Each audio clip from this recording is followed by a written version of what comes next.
France, autumn 1944. The ground trembles as artillery fades into a haunting silence. Smoke crawls through the shattered remains of a small fortress near the Siegfried Line.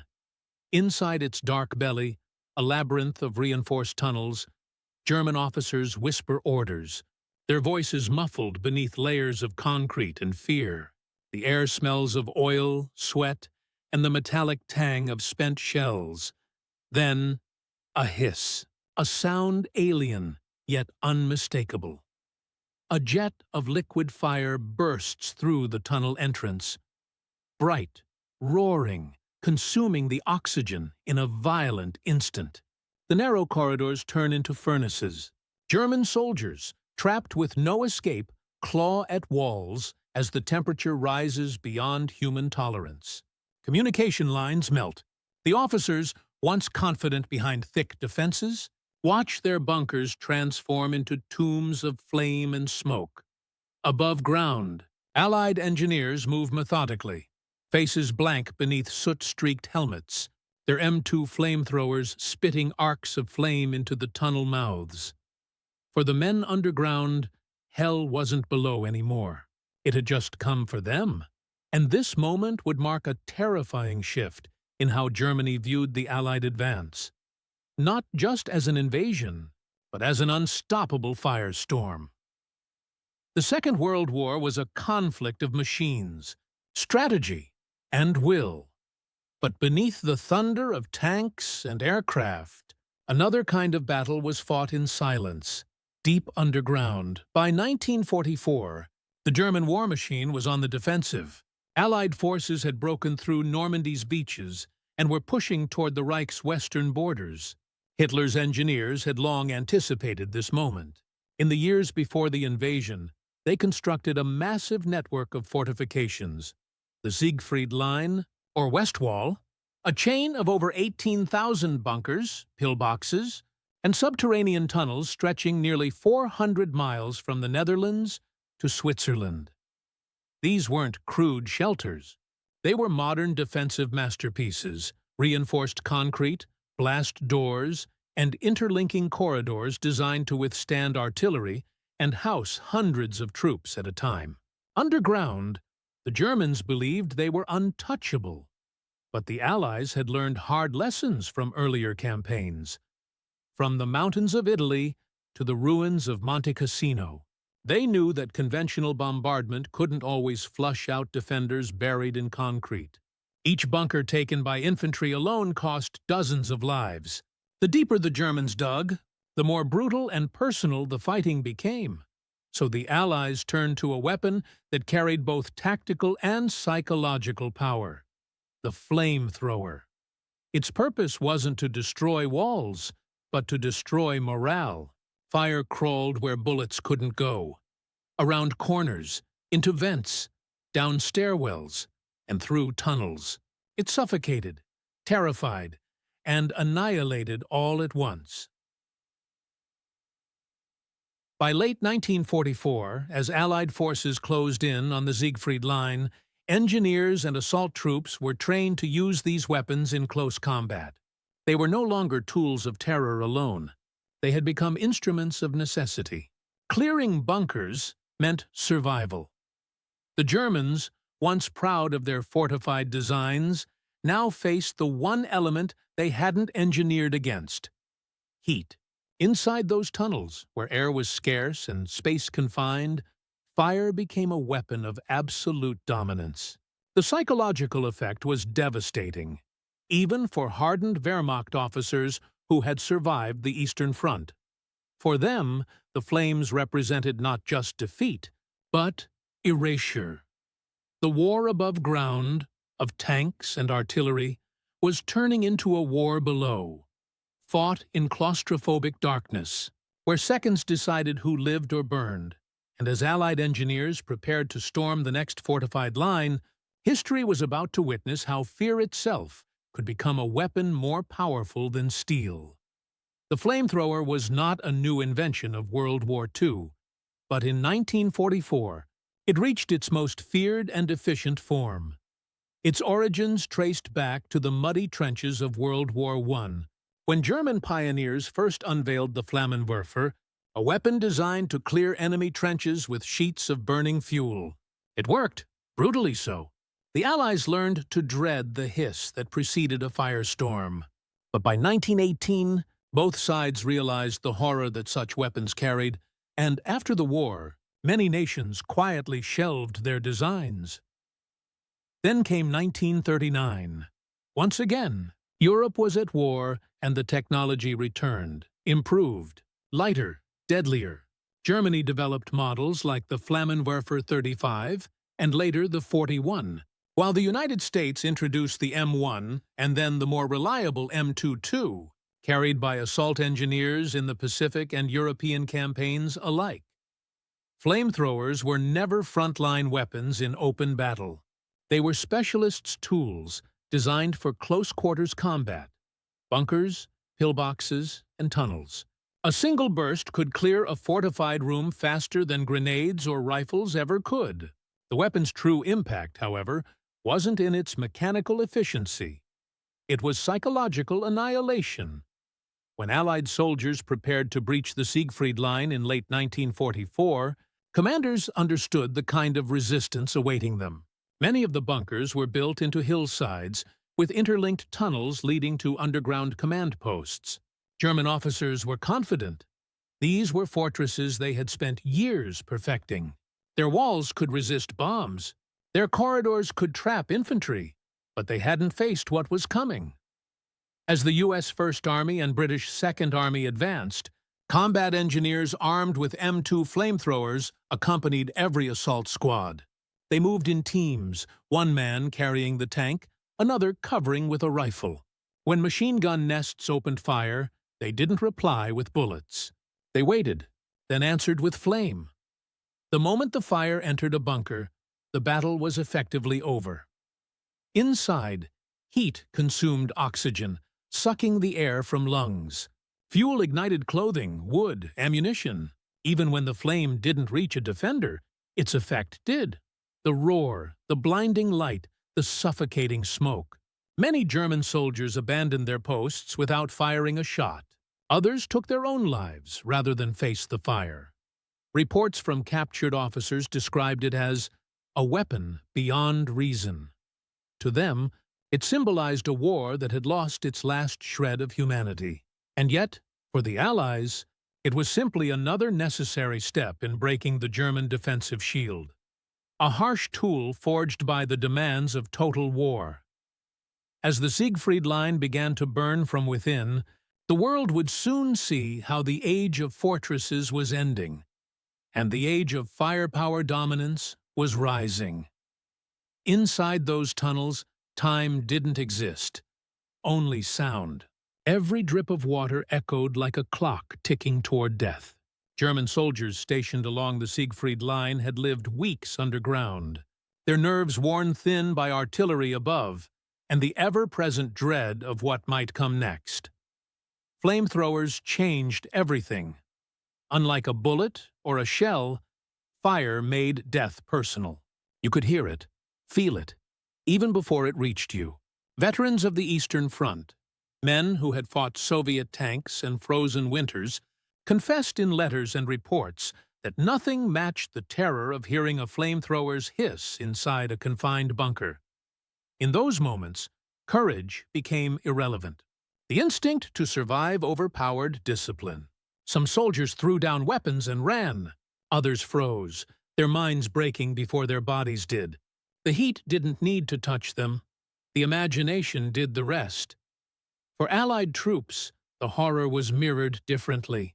The man holding the flamethrower bore the weight of a weapon that erased everything in its path. It wasn't glory. It was grim necessity. Those who used it rarely forgot the sound of screaming beneath the flame. Many would later describe it as the most dreadful weapon ever carried by a man. This was war reduced to its most primal form, man against man, survival against terror. And nowhere was that contrast sharper than in the tunnels of 1944. Siegfried decision to use flamethrowers in the tunnel battles wasn't born of cruelty, it was strategy. Defenses were built to exploit every weakness in conventional assault methods. Heavy concrete, interlocking corridors, and overlapping fields of fire made frontal attacks suicidal. The Allies realized they needed a way to neutralize strong points without exposing troops to machine gun fire. Enter the flamethrower teams. Small, specialized units often attached to engineers or assault pioneers. Their mission was simple but lethal. Get close enough to reach the bunker openings, then let fire do what bullets couldn't. In practice, it demanded immense bravery. Operators were prime targets. The M2 flamethrower weighed nearly 70 pounds filled, and one bullet into its fuel tank could ignite the operator instantly. Yet they advanced anyway, through mud, minefields, and debris, because without them, the advance would halt. Tactically, the weapon reshaped battlefield psychology. The Germans learned to abandon positions as soon as they heard the ignition. Even elite units like the Fallschirmjäger and Panzer Grenadiers sometimes withdrew early rather than be trapped. Allied commanders began to pair flamethrowers with demolition teams. Flame first, then explosives to seal the tunnel. Within minutes, entire bunker complexes were silenced. To the Germans, it seemed supernatural. No amount of steel or courage could resist flame. To the Allies, it became a grim formula for progress. Every fortress reduced by fire meant one step closer to Germany's heart, the weapon that once terrified Allied troops. In the trenches of 1917 was now their own tool of dominance. But the story of these tunnels wasn't just about fear or tactics. It was also about the machines themselves, the crude yet terrifying technology that brought fire into the depths of war. The flamethrower, despite its primitive horror, was a weapon of remarkable engineering. At its core, it was brutally simple. 2 fuel tanks strapped to a man's back, a pressurized propellant, and a nozzle that turned liquid into fire. But behind that simplicity was precision and evolution. The German Flammenwerfer 41 was compact and rugged, using nitrogen pressure to expel its thick fuel mixture, a sticky blend that clung to surfaces and kept burning. Its range was around 30 meters, enough for trench or bunker fighting. It was deadly, but it required the user to be dangerously close to the enemy. The Americans learned from this. The M22 flamethrower, developed in 1943, improved range to nearly 45 meters and introduced a refined ignition system, using twin pyrotechnic cartridges that lit the stream instantly. The U.S. Marines tested it extensively in the Pacific, clearing caves on Iwo Jima and Peleliu before it made its way to Europe.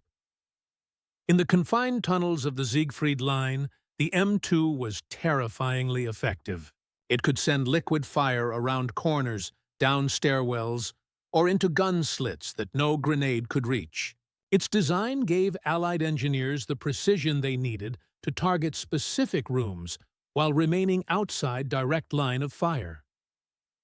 The Germans, once the pioneers of flame warfare, now faced their own invention reborn and perfected. Inside the bunkers, the heat reached over 800 degrees, enough to ignite air filters, ammunition, and even the concrete's outer layer. Communication wires fused, radios melted, and the tunnels filled with thick, oxygen-starved smoke. No amount of discipline or doctrine could counter that. The machine had become a psychological weapon, an embodiment of the Allies' relentless technological superiority. For many German officers, it was a cruel irony. The very weapon they had first unleashed in 1915 was now their own undoing.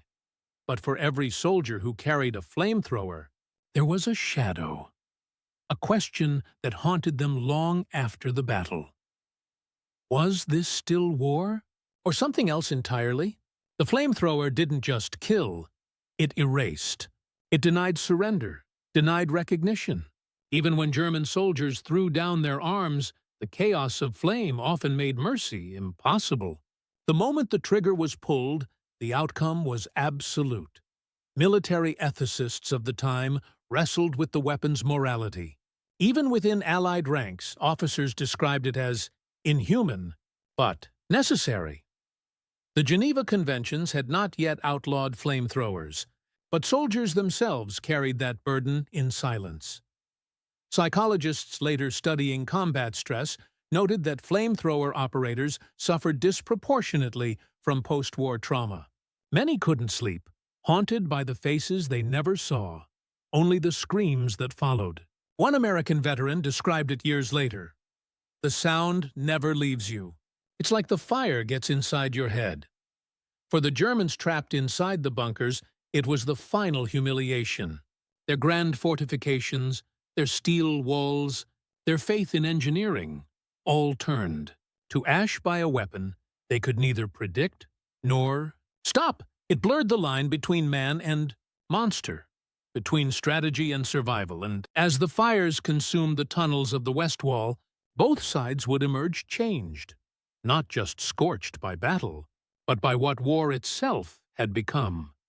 The flames that lit those tunnels were not just weapons of destruction.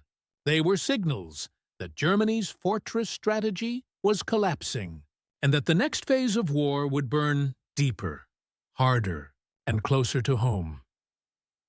October 1944, the Siegfried Line, near Aachen.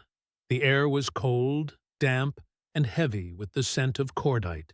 The Allied advance had reached the outer defenses of Germany itself.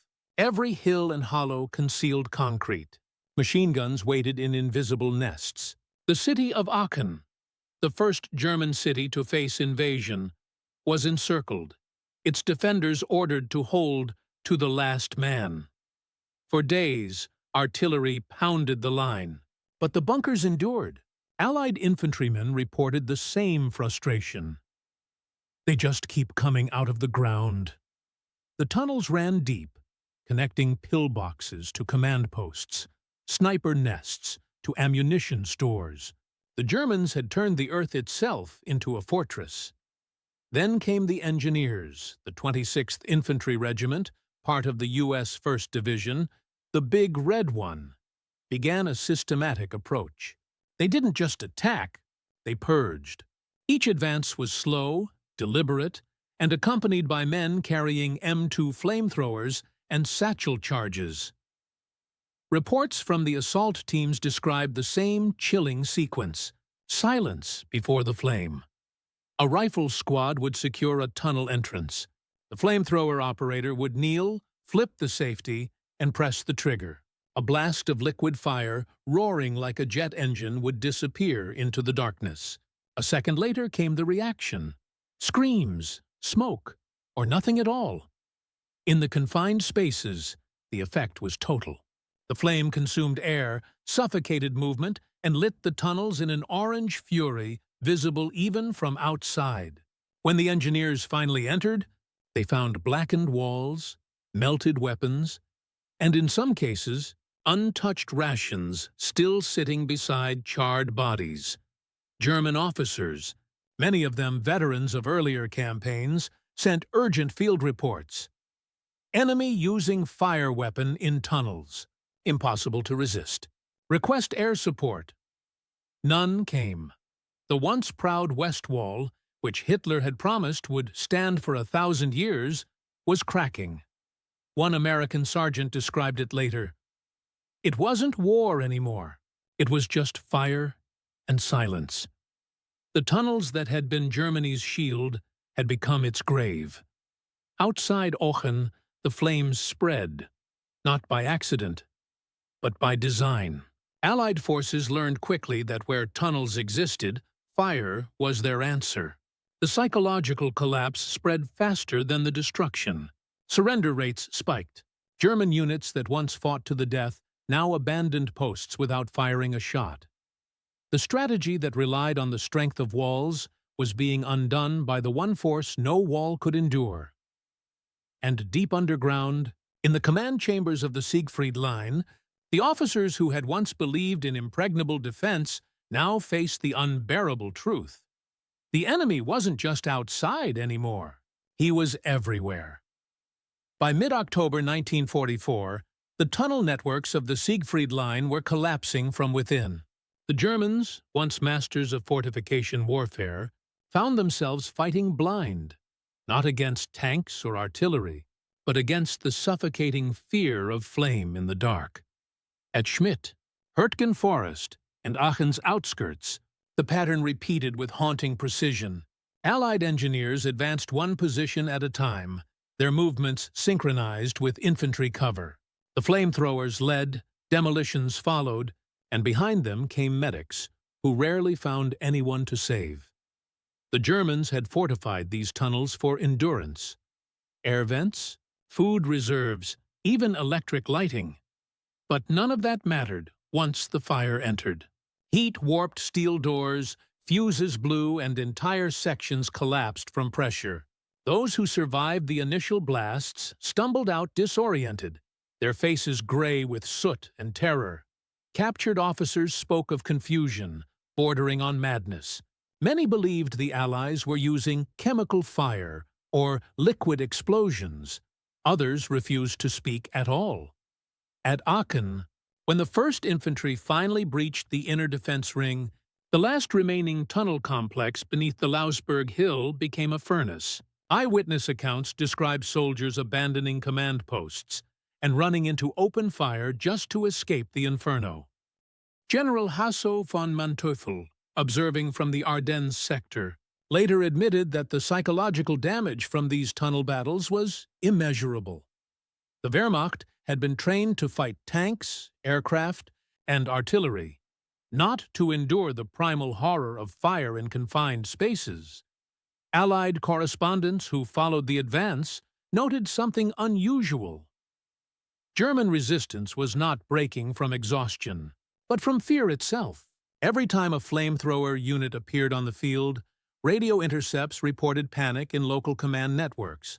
Some units ordered retreat before any combat began. This was the turning point.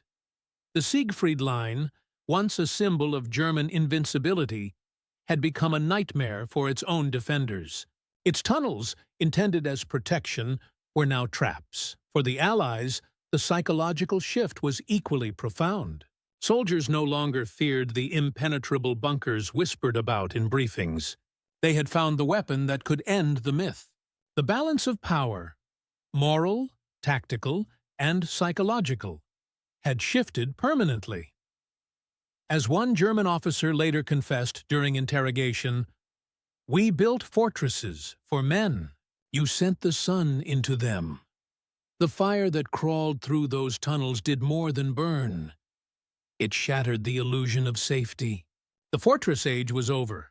Germany's western wall had been breached not by numbers or artillery, but by flame and fear, and in the glow of those tunnels, the final chapters of the war had already begun to write themselves.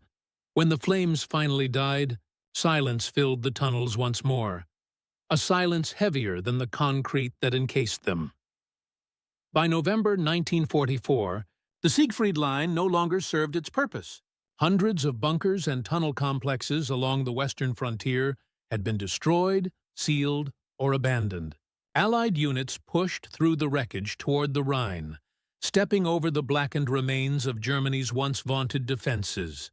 The reports that reached headquarters painted a grim picture. German command posts were found charred and airless. Ammunition caches still smoldered days after combat ended.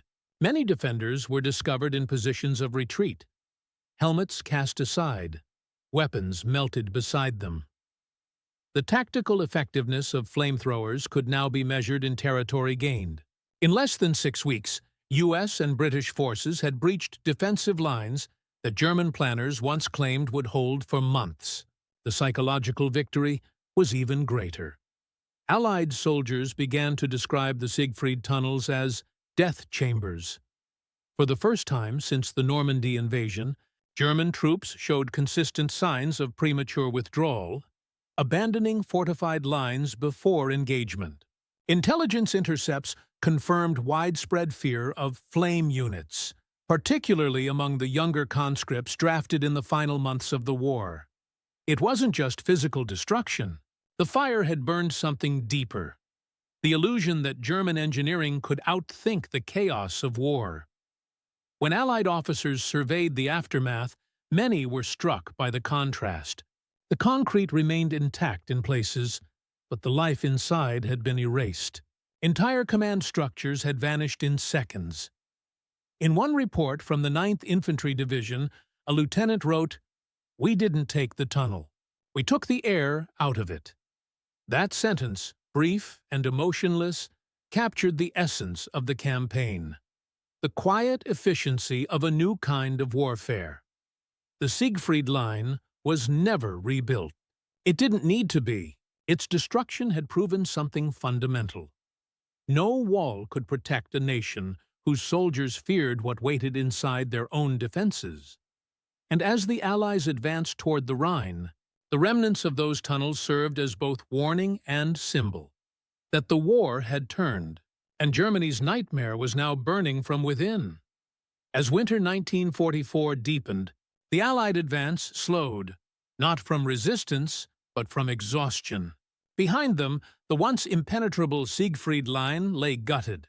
Smoke still drifted from sealed bunkers weeks after the fighting ceased. Snow settled gently over blackened ground, softening the scars of flame, but not erasing them. For the Germans, the psychological wound was irreversible. Survivors of the tunnel battles carried stories that spread faster than any official report.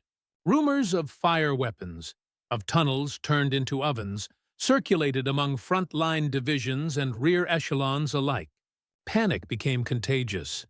Veterans who had survived the infernos described unbearable heat, burning fuel running across floors, and comrades suffocating in seconds. One officer, interrogated after the fall of Aachen, confessed, "We weren't soldiers down there. We were shadows waiting to die." Even hardened commanders recognized the collapse of morale. Hitler's propaganda machine tried to reframe the losses as tactical withdrawals, but the reality was clear. German troops were terrified of the tunnels that once represented safety. The West Wall, meant to slow the Allies, had instead broken Germany's will to defend it. Meanwhile, the Allies studied their success with precision. The U.S. Army Corps of Engineers compiled reports on flamethrower deployment, fuel efficiency, and psychological outcomes. They concluded that the weapon's impact was disproportionate to its physical effect, meaning that the terror it spread achieved more than the fire itself. In strategic terms, the tunnel battles had paved the road to the Rhine crossings of early 1945. The fall of Aachen, Düren, and the Hürtgen sectors marked the beginning of the end for the Western Front. Germany's walls were burning, and beyond them lay open roads to Cologne and the heart of the Reich. Even years later, when the ruins were excavated, evidence of the inferno remained. Walls blackened with soot, metal warped into abstract shapes, bones fused with helmets. The fire had left a permanent mark not only on the battlefield, but on the collective memory of those who witnessed it. The tunnels had once promised safety. Now they stood as silent memorials to what happens when war digs too deep and finds fire waiting. Below, war changes not only nations, it changes what men believe they are capable of. The tunnels beneath the Siegfried Line were built with precision, pride, and the belief that engineering could shield humanity from destruction. But when those tunnels were set ablaze, that belief burned with them. The flamethrower was more than a weapon. It was a message that, in the totality of modern war, there was no longer such a thing as safety. For the Allies, victory through flame carried its own burden. The weapon that saved lives by ending battles faster also scarred the souls of those who wielded it. Soldiers spoke less of triumph and more of silence, of tunnels so quiet afterward that even memory refused to enter. For the Germans, the lesson was harsher. Fire had turned their greatest defense into their greatest fear. The myth of invincibility, of walls, trenches, and fortresses, was gone. In its place came a realization that no fortress could outlast the will or innovation of an enemy determined to end tyranny. The tunnels still exist today, some sealed, others preserved. Inside, the walls remain scorched, the air thick with history. Standing there, one feels the echo of that ancient struggle. Not of good and evil in abstract, but of men trapped by the machinery of war, facing the purest form of terror, flame in the dark. It was in those tunnels that the 20th century revealed one of its cruelest truths, that progress and horror can be built by the same hands. And as history moved forward, past Aachen, past the Rhine, into the ruins of Berlin, the lesson remained. Fire can win a war, but it can never cleanse it.